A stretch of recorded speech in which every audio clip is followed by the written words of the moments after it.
예수님을 믿지 않는 사람들도 종종 세상 참 말세다라는 말들을 합니다.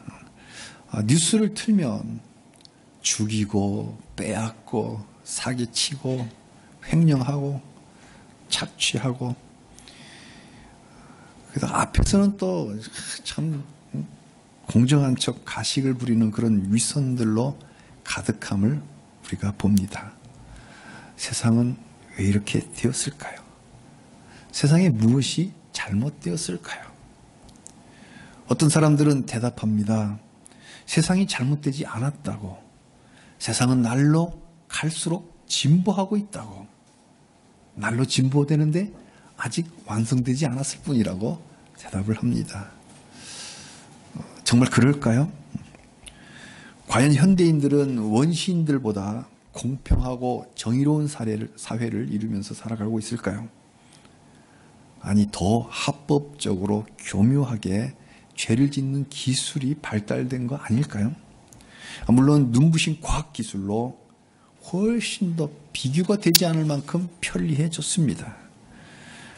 그러나 삶이 더 평안해지지는 않았어요. 편리해지었을지언정 평안해지지는 않았습니다. 또 누군가는 지도자를 탓하기도 합니다.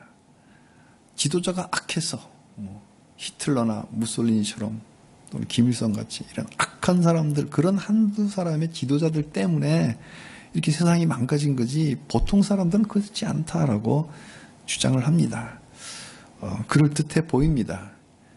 그러나 뉴스를 보면 지도자의 범죄도 많이 나오지만 보통 사람들, 평범한 사람들도 천인공노할 죄를 범하는 뉴스를 종종 접하게 됩니다. 그러니까 평범한 사람도 얼마든지 악한 거죠. 권력을 쥐고 있으니까 더 크게 엄청난 악을 저질렀을 뿐이지 똑같다라는. 세상이 왜 이렇게 소란스럽고 왜 이렇게 변덕스러운지요. 누구 하나 그 이유를 명확하게 대답해 주질 못합니다. 그러나 성경은 말씀합니다. 세상이 흑암의 권세 아래 놓였기 때문이라고 오늘 본문 골로새서 1장 13절이 말씀합니다. 그래서 오늘 본문을 흑암에서 빛으로라는 제목으로 말씀 증거할 때에 은혜의 시간이 되시기를 바랍니다. 흑암을 이야기하지만 그 속의 성도는 참 은혜를 더 많이 느낄 수 있습니다. 그런 중의 시간이 되기를 바랍니다. 세상이 예나 지금이나 계속 혼란스러운 이유는 인간은 태어날 때부터 흑암의 권세 아래 놓여 있기 때문에, 사로잡혀 생포됐기 때문입니다. 골로새서 1장 13절입니다. 그가 우리를 흑암의 권세에서 건져내사. 성도는 흑암에서 건져진 사람들입니다.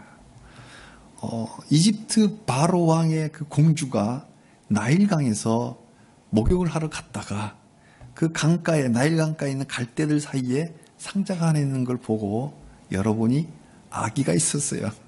아기가 응애응애 우니까 불쌍한 마음이 들어서 양아들로 삼았습니다. 아들을 삼아서 이름을 지어줘야 되잖아요. 이름을 뭐라고 할까? 항상 이렇게 아기 날 때 이름 갖고 좀 고민을 많이 하죠. 이 공주도 분명히 고민했을 거예요. 마땅히 떠오르지 않는데 무릎을 쳤어요. 맞아. 이 아기는 물에서 건져냈잖아요. 그래서 물에서 건져냈다 해서 히브리어로 건져내다는 뜻이 마샤입니다. 마샤. 이 동사죠. 이 마샤에서 따서 모세라고 이름을 지은 겁니다. 우리가 잘 아는 그 모세가 건져냈다. 너는 건져낸 사람이야. 그래서 모세라고 이름을 지은 거예요. 모세는 물에서 건져졌고 우리 성도는 흑암에서 건져졌습니다. 그래서 건져졌다는 게 공통점이 있죠. 그래서 이 대목에서 우리 한번 옆 사람을 축복했으면 좋겠습니다. 당신은 건져졌습니다. 당신은 건져졌습니다. 예. 우리 해병대는 더 잘할 거 아니에요. 예? 물속에서 전투하는 특수한 특수부대잖아요. 물속에서 건져졌다. 우리는 건져진 사람들입니다. 특별히 흑암의 권세에서 건짐을 받았습니다. 흑암의 권세, 공중의 권세 잡은 자를 따라서 세상 풍조를 따라 불순종의 아들들 가운데서 역사하는 그 영의 권세, 그 권세에 사로잡혀 있었다가 그 권세에서 건져졌습니다. 세상이 언제부터 흑암의 권세에 놓였을까요? 분명히 우리 창세기 1장을 보면 청지 창조의 하이라이트가 하나님의 형상대로 남자와 여자를 창조하시고 복을 주시며 에덴 동산을 창설했죠. 그리고 에덴에다가 우리 아담과 하와에게 통치권을 줬어요. 대리권을. 하나님의 통치인데 하나님 나 대신 네가 통치하라고 대리권을 주셔갖고 그렇게 주시면서 심히 좋아하셨잖아요. 이렇게 아름다운 에덴 동산에서 죄를 모르는 완전한 아담과 하와가 살아가는 그 세상이 어쩌다가 흑암의 권세 아래 놓이게 된 걸까요? 이 원초적 질문에 우리가 바로 원죄라고 부르는 선악을 알게 하는 나무의 과실을 따먹는 사건이 있었습니다. 사단이 뱀의 모습으로 다가와서 유혹했습니다. 먹어봐. 먹어도 죽지 않아. 그러니까 하와가 아니야 죽는다고 했어. 우리 하나님 아버지가 죽는다고 했어. 먹으면 안 돼. 에이 아니래도 먹으면 안 죽어. 먹으면 너희 눈이 밝아져서 하나님과 같이 될 거야.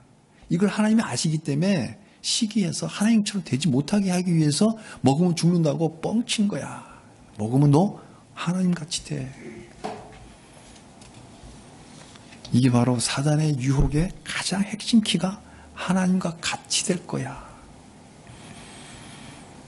그러니까 뭐라고 그래? 보암직도 하고 먹음직도 한다 그렇게 나오잖아요. 그게 뭐예요? 내도 하나님 되고 싶다는 마음이 탐스러운 그 탐욕 속에 담긴 거예요. 인간이 신이 되려는 욕망, 신격화가 상당히 많잖아요. 북한의 김일성을 태양이라는 신을 지금 신격화하는 게 이게 모든 죄의 밑바탕 근원입니다. 인간이 신이 되려는 사단이 눈이 밝아져서 하나님과 같이 될 거야. 이 유혹에 나도 하나님 되는 거야? 왜? 에덴 동산에서는 아담과 하와가 최고잖아요. 모든 호랑이도 오고 가람 가고 다 다스릴 수 있는 오직 하나님 외에는 자기 다 밑에 있다 보니까 이제 하나님처럼 되고 싶은 거예요. 이게 화근이 돼서 이 세상에 비극이 찾아온 겁니다. 왜 이렇게 세상이 비극이냐? 한탄하지 마십시오. 그 원인이 원죄에 있었던 겁니다. 누굴 탓하겠습니까? 하나님이 죄를 창설하지 않았습니다. 하나님처럼 되려고 하는 선을 넘으면 안 되잖아요. 그죠? 이제 여름철입니다. 해수욕장 가면 위험선이 있어요. 그 선을 넘어가지 말라고. 나라의 그 경계선이 있잖아요. 그 경계를 넘으면 철조망 넘으면 발포한다 이렇게 써 있어요. 그죠? 무단으로 넘으면 발포한다. 원죄를 짓는 그 순간 인간은 타락했고 에덴에서 추방되었고 에덴 밖에서의 세상은 사단의 권세, 흑암의 권세 아래 사로잡히게 된 겁니다. 여기서 우리 성도들은 사탄의 존재에 대해서 성경이 말씀하시는 만큼은 분명하게 알아야 됩니다. 사탄, 흑암. 성도가 흑암의 권세에서 건져냄을 받았잖아요. 모세처럼. 그러니까 흑암의 권세에서 건져냄을 받은 사람들이기 때문에 이 흑암의 권세가 어떠한 건지, 이 흑암의 권세를 쥐고 있는 사단에 대해서 분명하게 알아야 됩니다. 근데 자기 속에, 상상 속에, 이렇게 자기 혼자 생각 속에 또는 그냥 어떤 철학 속에 나와 있는 그런 사단들, 그런 것이 아니라 바로 하나님 말씀에 근거해서 그까지 성경은 이 사단을 알아야 됩니다. 우리 성경은 처음부터 끝까지 다 악한 영, 이 사단에 대해서 나와 있지만 특별히 집중적으로 사탄에 대해서 알려주는 말씀이 두 군데가 있습니다. 그거는 에스겔서 28장과 이사야 14장입니다. 물론 에스겔서 28장에 두로 왕에 대해서 이야기를 하지만 두로 왕치고 너무나 엄청난 말씀들이 있어요. 그래서 그건 비유다. 사단에 대한 비유로 말씀으로 모두들 받아들이고 있습니다. 이 에스겔서 28장과 이사야 14장에 나타난 사단의 모습을, 사단의 정체는 이러합니다. 하나님은 에덴 동산을 창설하기 전에 어느 때인가, 우리가 알지 못한 어느 때인가에 성경에 명확하게 나 있지 않지만 천사를 창조하셨습니다. 천사도 피조물이에요. 우리가 천사를 두려워할 필요가 없어요. 천사도 피조물이 하나님이 아니란 말이에요. 그러니까 천사 숭배를 하면 안 돼요. 우리 기독교 역사 전통상 천사 숭배 사상이 있었습니다. 그러나 천사는 우리를 돕는 존재로 하나님이 만드셨지, 그리고 하나님께 찬양하는 그런 사람들, 그런 존재로 만드셨지, 우리 숭배 대상은 아닙니다. 우리 오직 하나님만 숭배되는 거죠. 이 천사를 하나님 창조했어요. 우리보다 먼저 에덴을 창설하기 전에. 언제인지 모르지만 궁금하면 나중에 하나님께 물어보세요. 사단은 창조된 천사들 중에서 최고의 천사였습니다. 와, 천사도 엄청난데 그 중에 최고예요. 이 에스겔서 28장에 보면 너는 지혜가 충만하다. 이 너는 바로 사탄이에요. 사탄 너는 지혜가 충만하다. 흠잡을 데 없이 아름답다. 그 아름다운 도장으로 지어졌다. 이 도장 있잖아요. 도장. 이 권세잖아요. 이게 권이잖아요. 근데 너무 아름다울 정도로 파워풀하면서도 아름다워. 와, 참 뷰티풀하면서 파워풀하다. 굉장하지 않습니까? 그리고 너는 지음을 받는 날부터 창조됐다는 거예요. 너는 지음을 받는 그 날에 너를 위하여 소고와 비파가 준비되었다. 와, 사탄이란 천사를 만들 때 비파와 소고와 비파로 막 이렇게 풍악을 울린 거예요. 하나님 기뻐하셨다는 뜻이죠. 그리고 너는 온갖 보석으로 단장했다. 하나님의 에덴에서 온갖 보석을, 우리가 알고 있는 모든 보석을 다 총동원해서 그 사단을 치장을 했어요.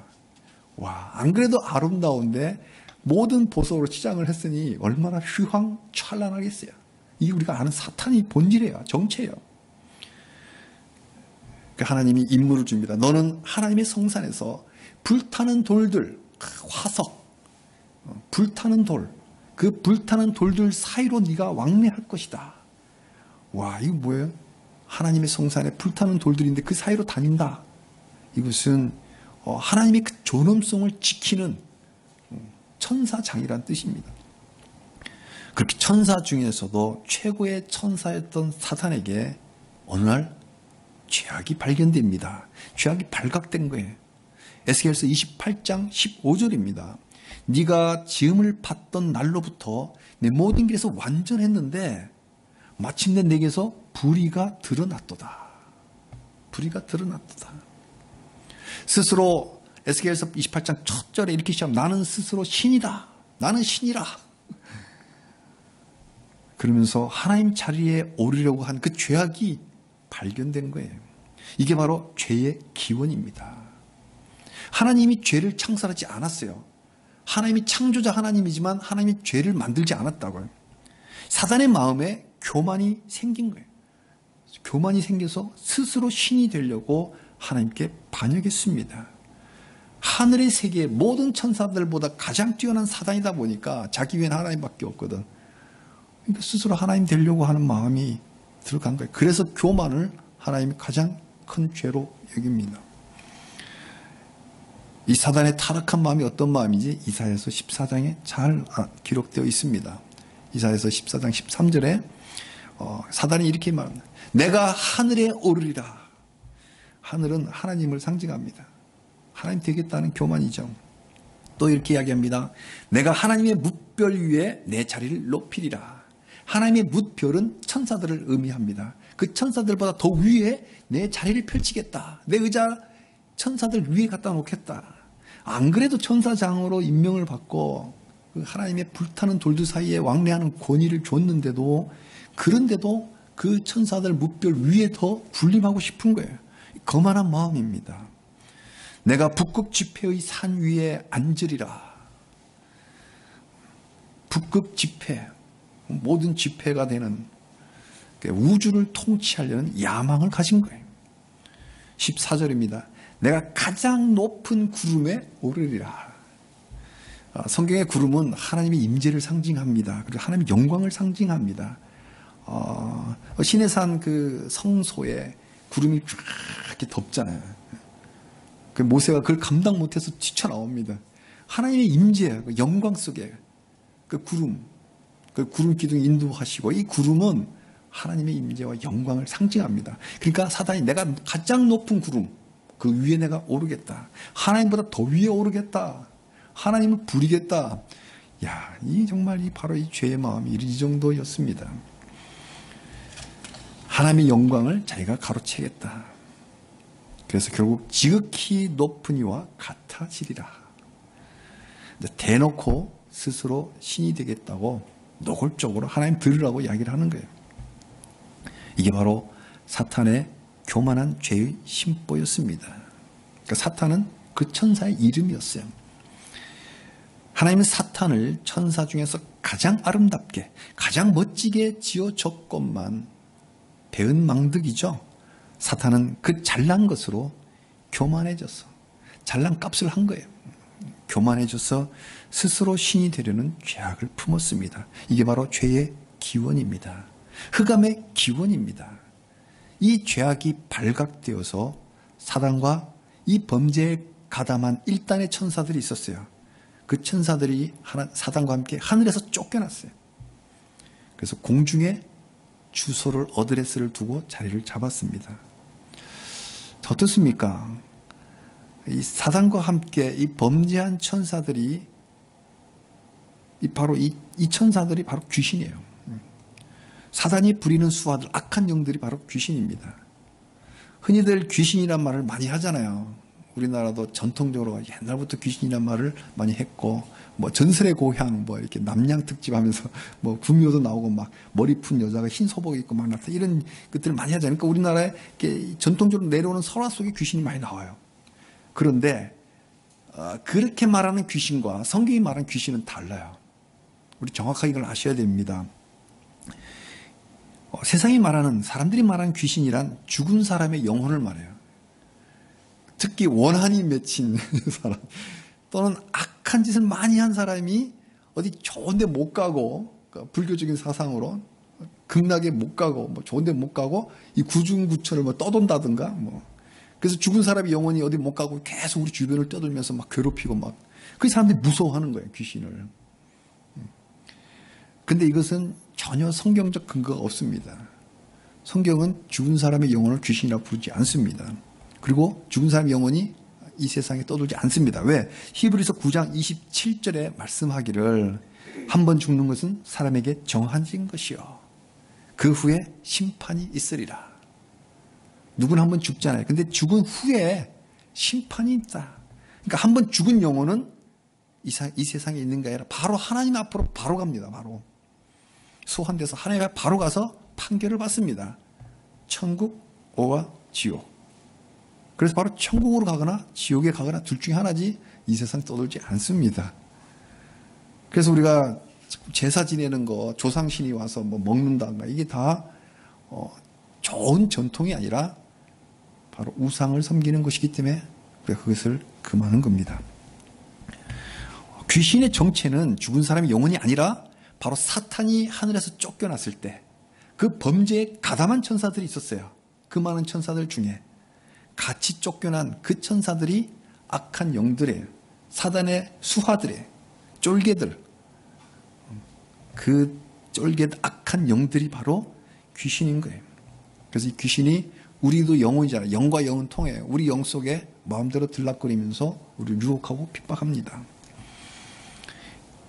이렇게 한번 하늘에 전쟁이 있었고, 우리가 지어지기도 전에 하늘에 전쟁이 있었고, 그 전쟁의 결과로 사단과 악령들이 쫓겨났어요.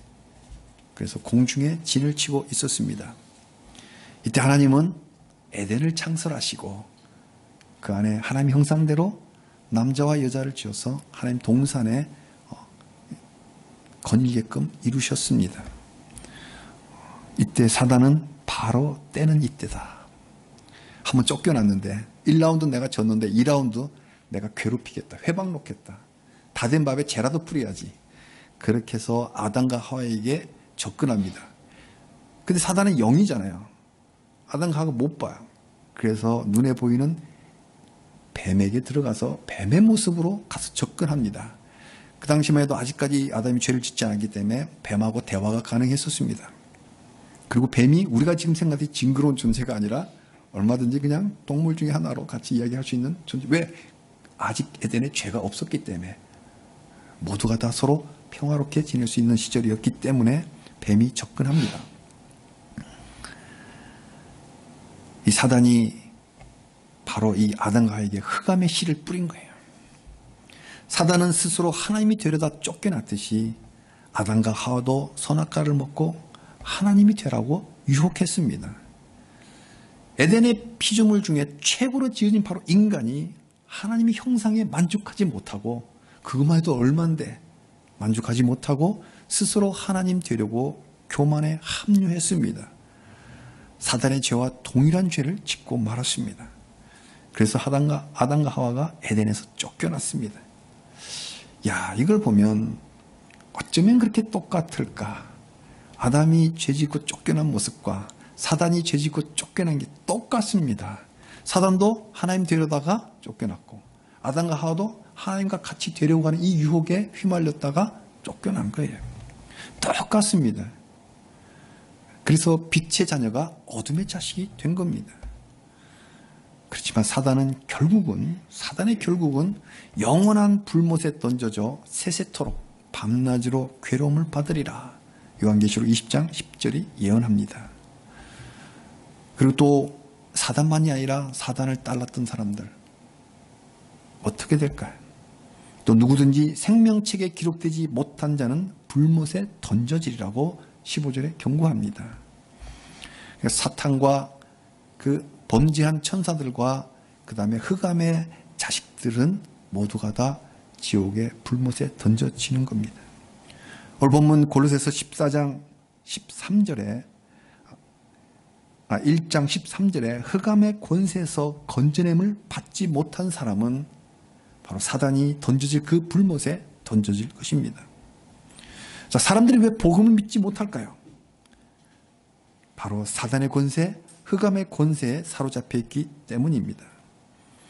그러나 사단의 권세는 일시적이고 종잡을 수 없는 예측 불허의 권세입니다. 그래서 악한 자들이 정권을 잡으면 예측 불허예요. 어디로 튈지 모르는 거예요. 악한 자들의 그 권세의 특징입니다. 그 사단의 권세에 붙어서 사는 사람들은 흥하는 것처럼 보여도 훅 하고 한 방에 날아갈 수 있습니다. 흑암의 권세가 이랬다 저랬다 하기 때문입니다. 이사야 57장 20절에 악인은 평온함을 얻지 못하고 그 물이 진흙과 더러운 것을 늘 솟구쳐내는 요동하는 바다와 같다라고 말씀합니다. 사단의 권세는 이렇게 변화무쌍합니다. 처음엔 간이라도 빼줄 것 같은 친구처럼 다가옵니다. 그러나 걸려들면 돌변해서 뒤통수를 칩니다. 나면서부터 이런 흑암의 권세 아래 놓인 인간은 하나님을 모르고 살아갑니다. 하나님을 알지도 못합니다. 인생은 나그네 길, 가요를 부르면서도 정작 나그네 길의 끝인 육체의 죽음 이후를 생각하지 않습니다. 육체의 죽음에는 관심이 없습니다. 그래서 사람들은 웰빙을 말하고 웰다잉을 말합니다. 어떻게 죽는 것이 잘 죽는 것일까? 그러나 막상 죽음 이후를 생각하지 않습니다. 왜? 모르니까. 복음을 거부하니 복음이 전하는 그 죽음 이후의 세계를 알지 못합니다. 세상이 흑암의 권세 아래에 있기 때문입니다. 복음을 들을 기회가 있어도 마음이 어두워졌으니 빛의 소식이 들릴리 만무합니다. 그렇다면 어떻게 해야 흑암의 권세에서 건져짐을 받아 빛의 나라로 이사갈 수 있을까요? 자력으로는 불가능합니다. 오직 하나님만이 하실 수 있습니다. 왜냐하면요, 사탄은 최초의 인간, 완전한 인간 아담을 정복했기 때문에 아담 이후의 후손들은 모두 사탄을 이길 수가 없습니다. 보다 완전했던 아담 할아버지가 사탄에 졌는데 어찌 우리가 이길 수 있겠습니까? 그래서 의인은 없나니 하나도 없게 되었습니다. 이 가엾은 인간에겐 죄가 외부에서 왔듯이 구원도 외부에서 와야만 했습니다. 모세가 나일강에서 이집트 공주 시녀들 손에 건져냄을 받았듯이 흑암의 권세에 포로된 인간은 외부에서 사탄을 능가하는 그 능력의 손이 건져내야만 가능한 일이었습니다. 하나님 만세전에 이미 이를 간파하시고 준비하셨습니다. 요즘 유행하는 말로 다 계획이 있었구나, 너는 다 계획이 있었구나, 이런 말이 있잖아요. 하나님은 다 계획이 있었습니다. 그것은 첫째 아담이 실패했으니까 이제는 사탄을 이길 둘째 아담을 보내주셨습니다. 그분이 바로 우리가 주님으로 모시는 예수님입니다. 예수님의 정체는 하나님이 사랑하시는 아들, 독생자, 성자 하나님이십니다. 성자 하나님이 그 영광의 보좌를 버리고 이 낮은 죄인의 몸을 입으려 2000년 전 베들레헴의 아기 예수로 탄생하셨습니다. 왜 성자 하나님이 아기 예수로, 인간 예수로, 사람의 모양으로 이 땅에 오셨을까요? 요한일서 3장 8절이 증언합니다. 하반절을 함께 읽겠습니다. 하나님의 아들이 나타나신 것은 마귀의 일을 멸하려 하심이라. 마귀의 일, 흑암의 권세를 멸하려고, 그래서 우리를 건지시려고 이 땅에 오신 분이 우리 대장 예수님이십니다. 성경 66권 중에 예수님의 생애가 집중적으로 기록된 책이 마태, 마가, 누가, 요한 사복음서입니다. 그런데요, 이 사복음서에는 다른 성경에 비해서 유독 귀신 이야기가 많이 나오죠. 많이 나옵니다. 우리 주 예수님은 가는 곳마다 가르치시고 천국 복음을 전하시고 모든 질병과 약한 것들을 다 고치시면서 귀신을 쫓아냈습니다. 귀신 나가면 언제 그랬냐는 듯이 그 사람이 온전해진 모습을 우리가 복음서를 통해서 많이 봅니다. 왜 이렇게 특별하게 예수님을 귀신 쫓아내는 기사가 사복음서에 집중적으로 기록되어 있을까요? 궁금하지 않으셨나요? 이건 우리 주 예수님이 바로 읽은 이 마귀의 일을 멸하려고, 사탄의 일을 멸하려고 사탄의 졸개들인 귀신을 내쫓는 거예요. 이 귀신을 내쫓는 것은 그 귀신의 우두머리인 사탄을 내쫓겠다. 이 마귀를 멸하러 내가 왔다. 이걸 바로 상징적으로 보여주는 메시지예요. 사랑하는 성도님들, 인간이 죄를 지어서 죄인이 아니라 죄인으로 태어나서 죄인입니다. 우리는 스스로 이 흑암의 굴레에서 벗어나기란 불가능합니다. 우리를 사랑하시는 하나님이 사랑하는 독생자를 보내셔서 흑암에서 우리를 건져주셨습니다. 모세를 나일강에서 그 공주의 손에 건져진 걸로 끝이 아니라 궁궐로 들였듯이 하나님은 주 예수님의 손에 우리를 흑암에서 건져낸 걸로 끝이 아니라 사랑하시는 아들의 나라, 그리스도의 나라로 우리를 옮기셨습니다. 그래서 성도에겐 빛이 있습니다. 물나는 삶이 질서가 잡힙니다. 크리스천에게는 법치가 회복됩니다. 지 마음대로가 아니라 그 법에 따라서 살아가는 법치가 회복됩니다. 정의와 공의가 다시 세워집니다. 이렇게 빛의 자녀가 되면 흑암은 우리를 만지지도 못합니다. No touch. 왜요? 주님이 우리를 지키시기 때문입니다. 하나님은 주무시지도 않고 우리를 지키기에 악한 영들이 우리를 만지지도 못합니다. 하나님의 사랑에서 우리를 끊을 자는 아무도 없습니다. 하나님의 자녀를 반드시 지키십니다. 우리 자녀들도 하나님의 자녀이기 때문에 반드시 하나님이 지켜주십니다. 아멘.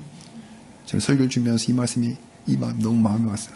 우리 자녀들이 내 마음대로 안 될 때 하나님의 자녀이기 때문에 내가 부모이기 전에 하나님이 부모죠. 하나님이 지켜주신다.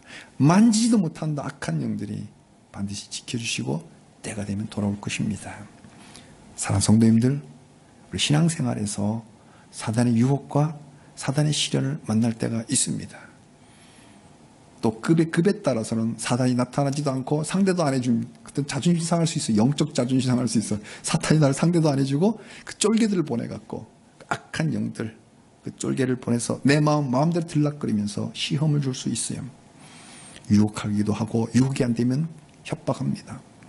그래서 우리는 유혹한다고 넘어가지 말고 평소에 이 성경 읽던 이 말씀대로 대적하길 바랍니다. 대적해야 돼요. 실현당한다고 낙심하지 말고 나를 건져낸 그 강한 팔이 나를 지금 보호하고 계시니까 이 주님의 강한 팔을 의지하면서 사단을 대적해야 돼요. 그러면 슬그머니 도망가게 돼 있어요. 아무리 사탄이라도, 아무리 아담을 쓰러뜨린 사단이라도 도망가게 돼 있어요. 왜? 아담에겐 예수님이 없었지만 우리에겐 둘째 아담 예수님이 계시기 때문에 그 능력으로 쫓아내는 거예요. 우리의 힘으로는 이길 수가 없습니다. 왜? 우리는 아담의 후손이잖아요. 아담이 죄질 때 우리도 그 아담의 허리춤에 우리도 동시에 있었다니까요. 아담의 허리춤에 우리도 그 현장에 우리도 있었어요. 그러니까 내 죄예요. 내가 직접 선악과 따먹었다니까. 우리가 어디 있었어요? 그 아담의 허리춤에 있었잖아요. 근데 말씀을 대적하면 그 사단도 도망가게 돼 있습니다. 뭘 봐서요? 광야에서. 우리 예수님이 공생이 처음 시작할 때 광야에서 시험 받았잖아요. 그 시험 받을 때 예수님이 말씀으로 다시 대적할 때 사단이 어떻게 했어요? 3번 시험에도 안 넘어가니까 슬그머니 그 현장을 떠났더라. 슬그머니 도망가게 돼 있어요. 똑같은 거예요. 우리 안에 주님이 계시니까 그 주님의 말씀으로 대적하면 사단이 도망가게 돼 있어요. 비록 사단이 나를 상대하진 않지만 그 자기 쫄개에 보내갖고 사탄 시험하지만 도망가게 돼 있습니다. 그래서 우리가 이 흑암에서 빛으로 가는 이 말씀 속에 우리가 대적해야 된다. 말씀으로 대적하는 거지 힘으로 대적하려면 못 이깁니다. 바로 이것이 말씀을 가진, 말씀을 맡은 우리 성도들, 성도의 특권이자 바로 우리 성도의 파워입니다. 우리 파워는 내 파워가 아니라 주님의 파워예요. 이 은혜 위에 은혜가 더 넘치시기를 주님의 이름으로 축복합니다. 아멘.